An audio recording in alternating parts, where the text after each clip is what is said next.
Welcome to Man Does Tech, where I solve the problems you didn't even know you had. You're starting pairing now. Turn the Kia Seltos to ACC or on so the head unit is active. On your phone, enable Bluetooth and make it discoverable. Keep it on the screen. In the car, press the setup or phone button, then choose Bluetooth or add new device to initiate pairing. You do this now because the head unit and phone must see each other simultaneously.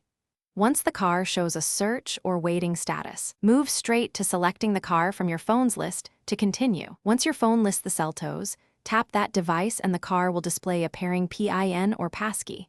You must compare the numbers on both screens, except on both the head unit and the phone so they trust each other. If prompted, grant permissions for contacts, call history and messages. This enables hands-free calling and text readouts. Make sure to select Allow or Yes for media audio if you want music. If the phone asks to keep Bluetooth on when sleeping, choose Allow for stable reconnection. After accepting permissions, verify the status reads connected for calls and media on both displays.